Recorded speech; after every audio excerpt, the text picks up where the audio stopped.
Так, сейчас покажу вам, что происходит на фабрике. У фабрики есть несколько цехов, потому что для производства мебели из разного материала происходят разные, как сказать, процессы. Сейчас мы приехали в тот цех, где производят мебель из МДФ. Но мы покупали мебель из PVC, я покажу ее немножко позже.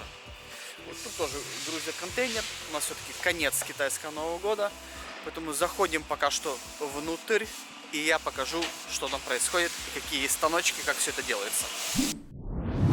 Это у нас станочек, который называется, электрическая пила, распиловочная машина.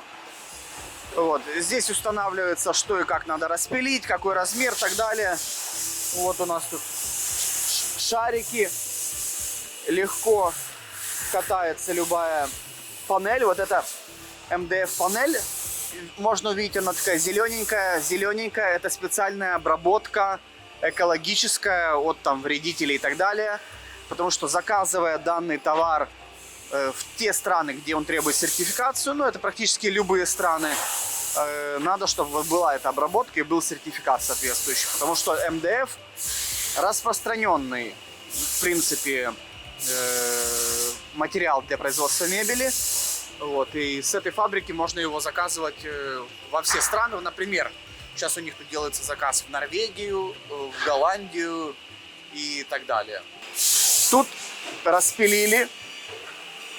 И видите, вот поскладывали. Например, вот вам, конечно, будет непонятно, но тут написано Голландия, 130 наборов. Вот. У МДФ очень хорошо, есть большой выбор внешнего покрытия. Поэтому совершенно разных цветов можно все это сделать. Вот здесь это распиливается для того, чтобы потом клиент мог каждый набор отдельно складывать. То есть в отличие от PVC, МДФ в разобранном состоянии отправляется, поэтому если заказывать мебель для ванной, вот эти вот наборы для ванной с МДФ, в 40-й контейнер входит примерно 300-400 наборов. Это будет где-то на 30-40 тысяч долларов. В зависимости от размера, стоимости и так далее. Цена немножко колебаться может. Дальше. Вот, кстати, можно посмотреть. Это не из МДФ, это из фанеры сделали. Но она, кстати, тоже влагонепроницаемая. Показывали мне видео, где они прямо вот эту фанеру клали в аквариум с водой, что-то там на несколько дней доставали, и ничего не было. Все хорошо. Вот, из такой фанеры делается, и потом вот таким вот покрытием ребристым наклеивается. Тоже, кстати, интересно. Говорят сейчас мне, что вот такой материал сейчас популярен. Его можно покрасить в какой-то цвет, белый, черный, либо залакировать, и будет натуральный цвет дерева того или иного оттенка. Дальше идем. То есть, вы видите, вот тут много всего. Если вы когда-то покупали мебель, которую необходимо получить и дома самостоятельно сложить, условно Икея, да? Вот это оно. Вот так оно производится. Вот это у нас станок для поклейки бортов. Видите, разрезали МДФ плиту, или в данном случае фанерную плиту. И вы меня простите, если я, может, говорю какие-то термины мебельные не супер точно, потому что я все-таки не мебельщик. Но стараюсь так, чтобы было понятно всем и в меру своих знаний. То есть вот никакого нет покрытия по бортам. Сюда кладется. Видите, он бортик. В данном случае он у нас серенький. Вот разного цвета есть эти бортики.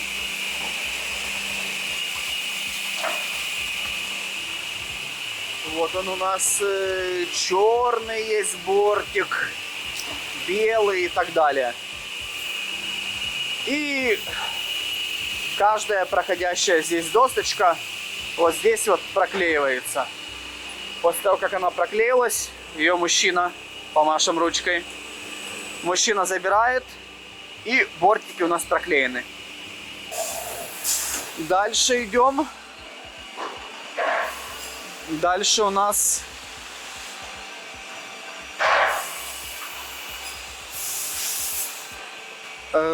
сверление отверстий. Вот тут у нас станочек. Видите, в этом станочке есть определенное количество сверел. Вот они.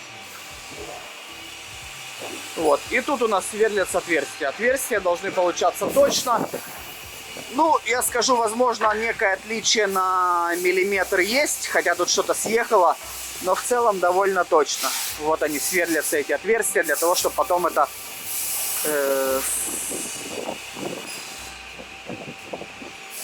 собирать эту мебель. Ну, вот примерно так. То есть производство на самом деле несложное.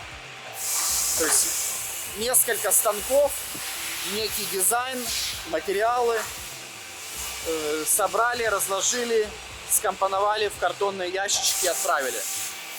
Надо понимать, что отдельно для этого берутся раковины, отдельно берутся зеркала, отдельно берутся там какая-то электрика или какие-то прочие объекты дополнительные. Вот. А так в целом ничего сверхъестественного, но и на такое тоже есть спрос. Потому что, например, вот такие вот наборы где-нибудь в Канаде стоят там долларов там 200 с чем-то примерно, для понимания, канадских, по-моему, или обычных. Вот, а здесь они стоят до 100 долларов. То есть есть какие-то даже там и за там 40, 50 и так далее. Зависит от нафаршированности и размера. То есть это все абсолютно недорого. Это я вам говорю за набор из верхней тумбочки, нижней тумбочки, зеркала там и раковины. Смотрите, еще по-умному делают. Вот это вот у нас с этой стороны. Вот это у нас вставной ящичек, который вставляется под раковину. И видите, специально, чтобы вам не надо было самостоятельно резать, тут уже умные люди придумали пластиковую вставочку под трубы, под трубопровод. Как мы понимаем, фурнитуру можно установить разную. Да, она будет, скорее всего, вся из нержавейки, но разную можно подобрать фурнитуру, заказать или сказать, мне нужна такая-то, если вы разбираетесь. И потом, естественно, при помощи инспекции это проверить, а верную ли они фурнитуру уложили.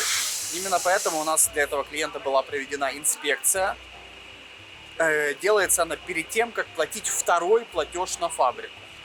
То есть первый платеж, как правило, на фабрику 30%. Если вам говорят 50 на 50, надо или поспорить, или поторговаться, или кого-то привлечь, чтобы сделать 30 на 70. Потому что когда фабрика получает 50, она себя более свободно чувствует, так скажем. И были у нас некоторые случаи, которые приводили к тому, что фабрика не очень хотела исправлять брак и вообще, в принципе, его допускала. Поэтому, чем меньше им платишь первый платеж, тем более они исполнительные. В идеале даже 20%. Но это если долго работаешь. 20-30%. И вот перед вторым платежом, который больше, 70%, делается вот такая инспекция. И во время этой инспекции уже проверяется, а правильно ли фурнитура установлена, или там запакована, так скажем, для установки самостоятельной. Вот. И остальное. Вот, кстати, можно посмотреть. Я вам говорил, довольно популярная такая ребристая мебель. Да, то есть это вот тут у нас фанера. Тут сверху накладочка. Стыка не видно, и все это закрасили. Закрашивается это, как правило, на отдельной фабрике. То, что покраска относится к неэкологичным видам обработки. И часто, так сказать, китайское правительство требует ее выносить куда-то за. Поэтому многие фабрики говорят, что мы красим где-то на аутсорсинге, и это нормально.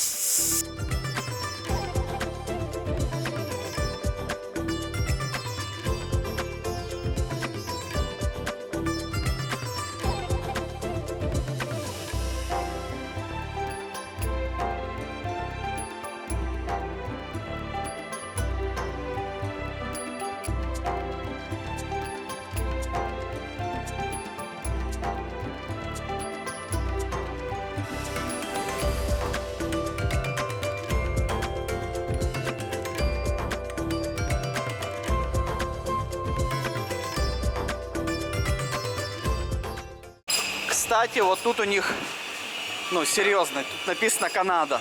Может, вам непонятно, тут реально, кто знает китайский, тут написано Канада. То есть отправляют они заказы не только мои в Канаду, но и свои. Значит, не наврали, что работают с Канадой. Следующий цех – производство зеркал, которые крепятся на наши наборы для ванны. Находится рядышком. Сейчас доехали, мне все рассказали. Рассказываю вам теперь. Так, первое. Отходная часть. Сразу видно, зеркалами тут работают плотно. О!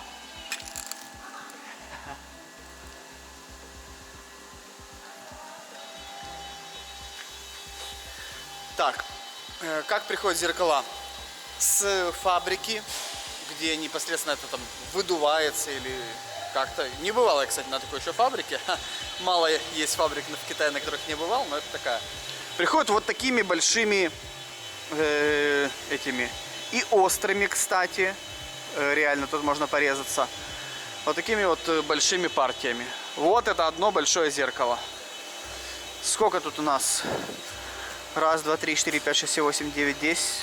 Ну, навскидку где-то 50. 50 штучек зеркал.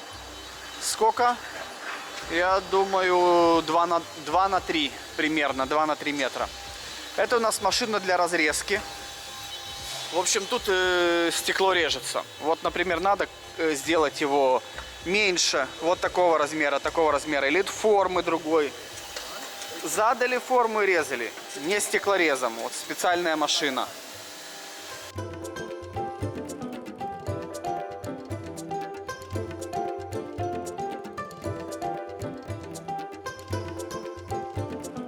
Так зеркало у нас оказалось нужной формы, еще и так, чтобы мы не порезались. Идем дальше.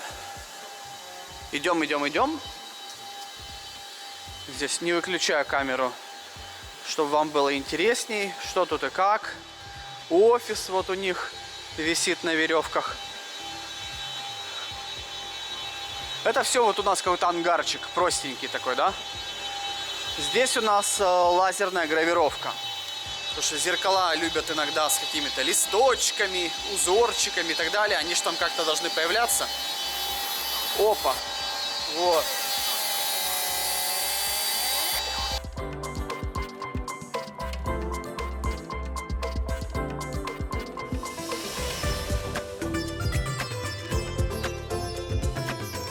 Так, вот это у нас задняя стеночка такая мягенькая, которую приклеивают к зеркалу, чтобы его можно было куда-то положить или приклеить, и оно не бояться за то, что оно разобьется. Тут у нас небольшой сборочный цех на 5 человек. Несложная работа, в принципе. Электрическая разводка, небольшая там какая-то блок питания, крючки, все это наклей, значит, по-простенькому, видите, да, так, не особо. 3-4 дня потом оно тут сохнет, по словам этой же женщины, и готово. Вон, кстати, партия в Великобританию зеркал. А потом вот покупают люди их там. Кто-то должен их делать, ничего сложного. Вот тут у нас, кстати, вот эта ледовская часть. Сейчас ее будут проверять. Вкрутят все. Видите, есть технологический процесс. Надо побрызгать клей, нанесенный для каких-то целей. Вот этого клея силикона куча. Тоже с какой-то женщиной. У них все женщины тут. Видите, да? Отсюда берут. Вот вставляют. Кстати, я думаю, кнопочка, которую нажимаем мы, да? Она тоже туда выгравирована лазером. Вот. Ну, вот такое производство зеркал. Еще один цех, где тоже производится мебель. Практически такая же, практически по таким же технологиям, с такими же станками. Просто цех больше, ну, раз в 5, наверное. Поэтому просмотрим еще раз. Прокомментирую, тут больше есть станочков, которые работают, будет более понятно, как производится подобная мебель в Китае.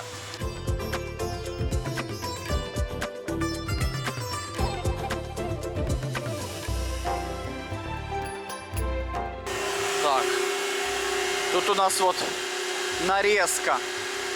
Сначала, вот видите, он установил что-то. О, вот это уже интересно.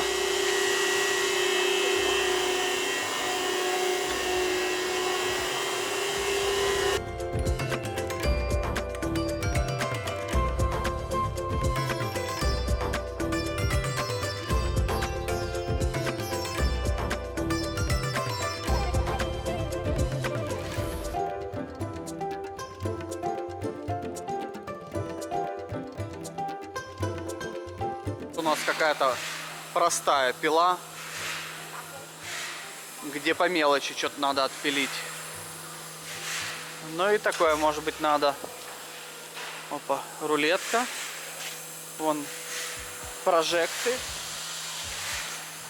Кстати, видите, что производят? Тоже для ванны, вот такой вот подвесной. Классно, кстати, выглядит.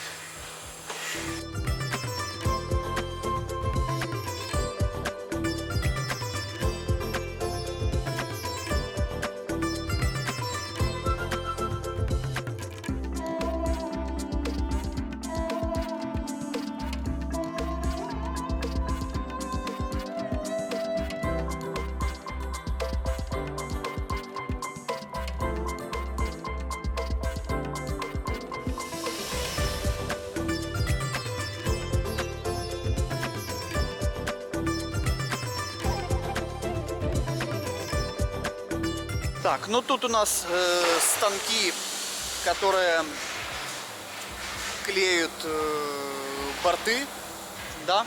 Видите, вот у нас тут все распилено, борты не приклеено. Вот это вот на завтра работа. Кстати, посмотрите, тут довольно большая такая территория, да. Вот. Там тоже клеят борты, ну все здесь. Вот это вот станочек, на котором клеят борты не только на прямые доски, но